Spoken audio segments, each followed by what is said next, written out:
Assalamualaikum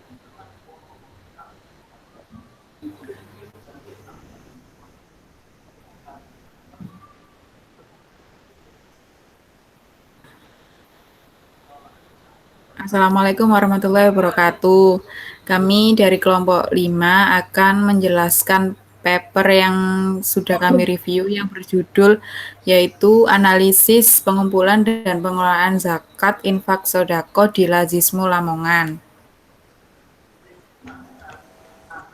Dengan memiliki pendahuluan, yakni yang pertama itu semakin berkembangnya zaman, maka hal ini tuh juga sangat berpengaruh terhadap para pelaku ekonomi untuk melakukan berbagai cara untuk bisa mendapatkan keuntungan yang sebesar-besarnya, entah itu dengan cara yang halal maupun yang haram. Yang kedua yaitu dengan adanya kegiatan ekonomi yang seperti ini, seolah-olah menegaskan bahwa hanya orang-orang hanya orang-orang yang memiliki modal besar besar saja yang bisa bersaing dan mendapatkan keuntungan yang besar. Selanjutnya yaitu dengan melihat dua fenomena yang telah dijelaskan sebelumnya, di mana menggambarkan situasi bahwa masih ada orang-orang yang masuk ke dalam ekonomi yang lemah atau rendah, yang perlu dibantu oleh orang-orang yang memiliki ekonomi yang kuat. Hal ini tuh bisa dilakukan dengan cara para orang-orang yang memiliki ekonomi kuat tersebut melakukan atau menyisihkan pendapatannya untuk dibayarkan zakat, infak, sodako, dan dana sosial lainnya. Yang selanjutnya yaitu dari hasil pembayaran zakat, infak,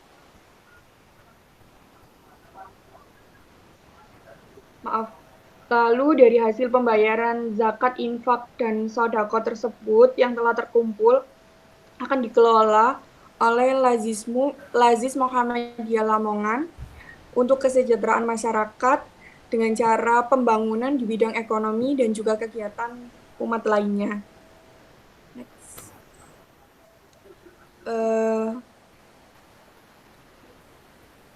Next D. Di mana jurnal ini memiliki rumusan masalah yaitu bagaimana pengumpulan dan pengelolaan zakat infak sodako di Lazis Muhammadiyah Lamongan.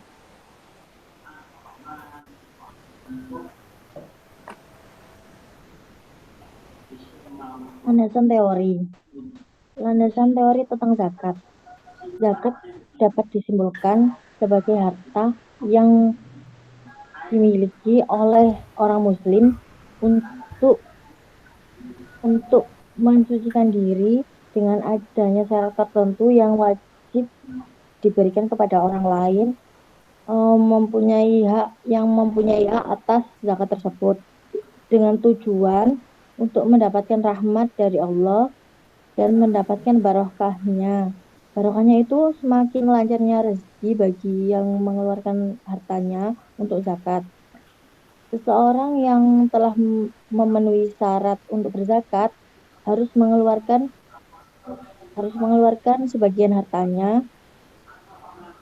dari mereka dengan cara memberikan hak harta yang mereka punya untuk zakat, lalu diserahkan harta yang mereka punya itu untuk berzakat kepada orang-orang yang berhak menerimanya melalui petugas atau yang disebut amil atau yang memungut zakat. Zakat itu adalah rukun Islam yang ketiga dari rukun Islam yang kelima, di mana menjadi dasar wajib bagi seluruh umat Islam untuk menjalankannya. Syarat wajib yang harus dipenuhi oleh orang yang akan berzakat yaitu beragama Islam, berakal sehat, dan dewasa.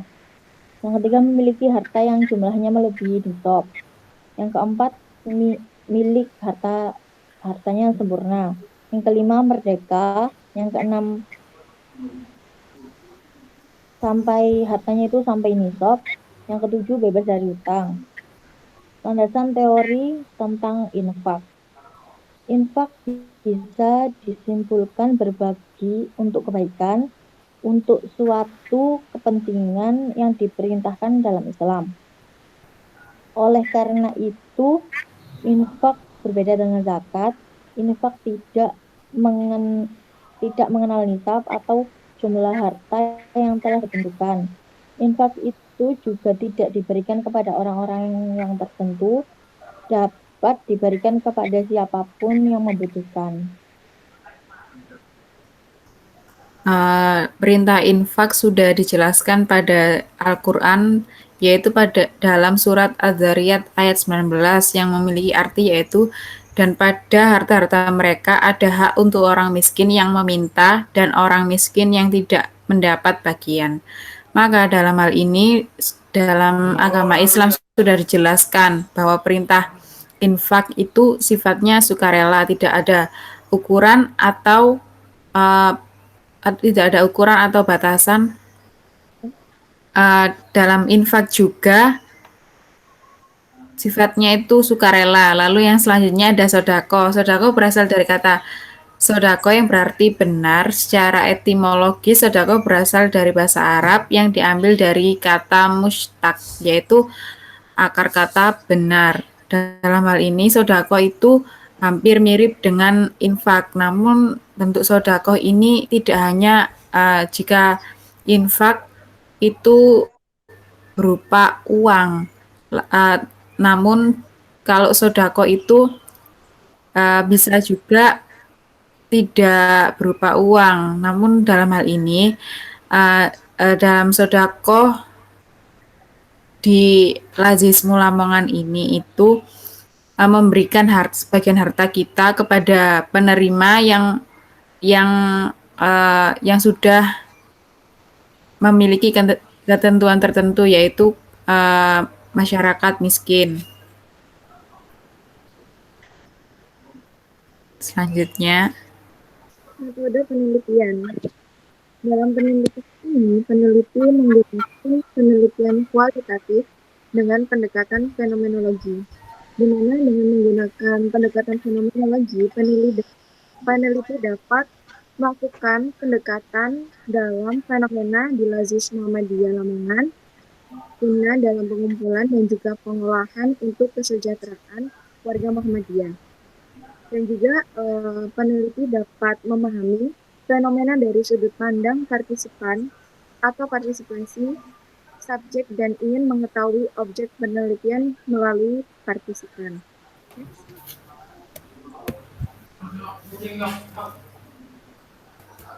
Data dalam penelitian ini menggunakan dua data. Yang pertama data primer dan juga data sekunder.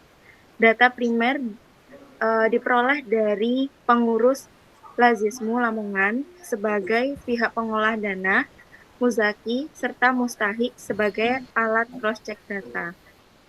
Kemudian data sekunder diperoleh dari dua data juga. Yang pertama laporan pentasyarufan dan juga laporan keuangan. Next.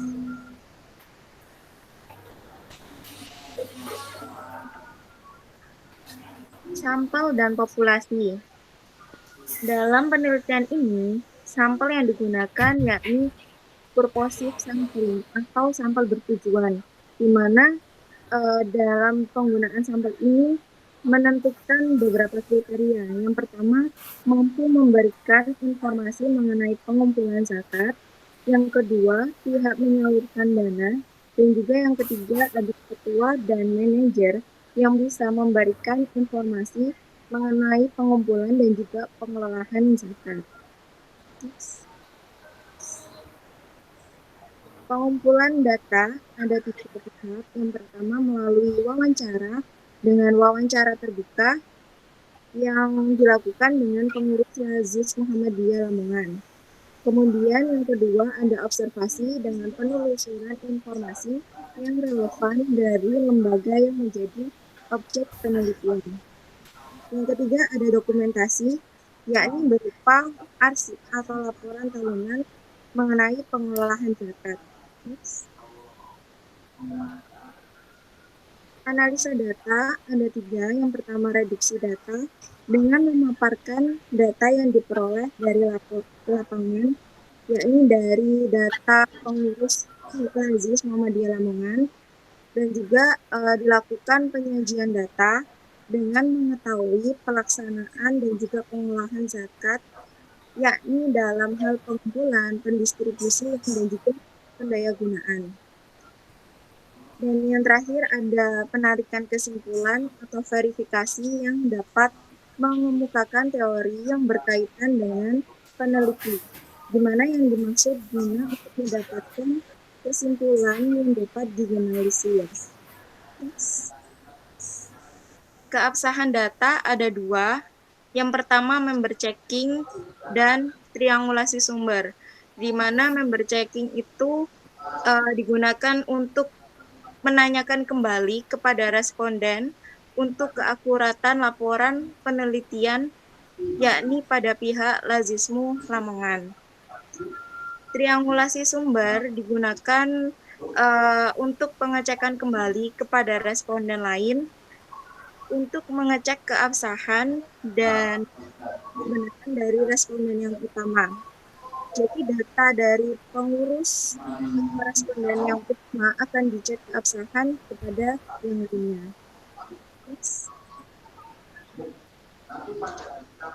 Oke, untuk yang terakhir lanjut dengan pembahasan. Yang pertama ada gambaran umum subjek dan objek penelitian, yang dimana dalam lembaga amil zakat infak dan sodako Muhammadiyah Lazismu Lamongan ini sungguh sangatlah mulia, dimana sudah ditujukan pada visi misi yang terdapat pada Lazismu Lamongan ini. Karena visi misi tersebut dibuat untuk mensejahterakan warga Muhammadiyah melalui pengumpulan dan pengelolaan dana zakat yang efektif dan efisien. Visi misi yang ada dalam Lazismu Lamongan ini,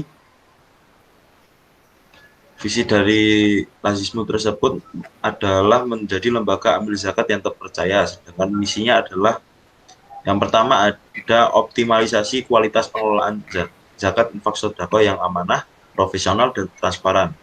Yang kedua, optimalisasi pendayagunaan zakat infak sodako yang kreatif, inovatif, dan produktif. Yang ketiga, optimalisasi pelayanan donatur. Yang kedua, ada pengumpulan zakat infak sodako di Lazismu Lamongan.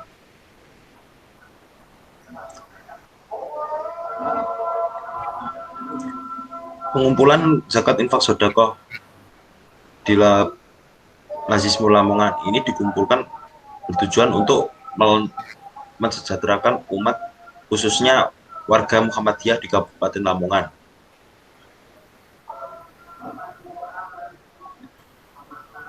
Yang dimana sumber dana Lazismu ini didapatkan melalui warga Muhammadiyah. Hal ini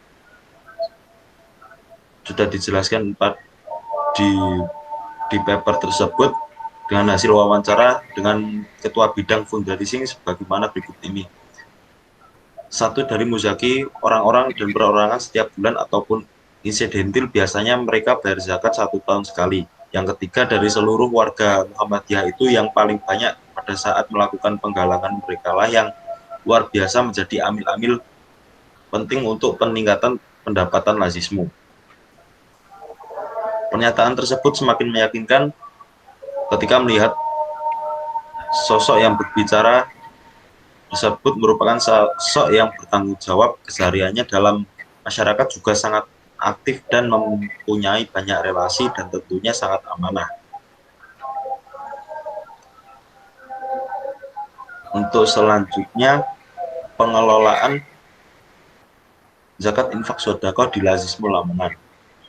Pengumpulan dana yang dilakukan oleh pengurus Lazismu ini dengan cara yang tepat sesuai dengan hasil penelitian yang hasilnya dipaparkan di Lazismu, yang mampu mengumpulkan dana dengan jumlah yang sangat besar. Dana tersebut harus dikelola dengan baik dan benar agar penyalurannya tepat sasaran dan mampu mensejahterakan umat Islam, khususnya warga Muhammadiyah Lamongan. Dalam pengelolaan dana zakat infak sodako ada perbedaan cara dan pentasarufan atau penyaluran dana tersebut. Karena dana zakat infak sodako terdapat dana zakat infak sedekah yang penyalurannya harus dibedakan. Untuk yang terakhir ada pengumpulan dana zakat, infak, dan sedekah. Proses pengumpulan dana tersebut dilakukan oleh pengurus Lazis Lamongan secara umum sudah berjalan dengan baik dan inovatif. Meskipun masih ada beberapa halangan dan tantangan yang dihadapi, proses pengumpulan dana zakat infak yang dilakukan dengan cara yang inovatif tersebut menggunakan metode silaturahmi dan membuat layanan one click one care serta sekolah sedekah. Pengumpulan dengan inovasi ini tentu tidak lazim, jadi tidak umum di masyarakat, dan inilah yang menjadi poin penting keberhasilan Lazismu dalam pengumpulan dana zakat infak sedekah dari warga Muhammadiyah untuk kesejahteraan warga Muhammadiyah di Lamongan itu sendiri. Sekian presentasi dari kelompok 5. Kurang lebihnya mohon maaf. Wassalamualaikum warahmatullahi wabarakatuh.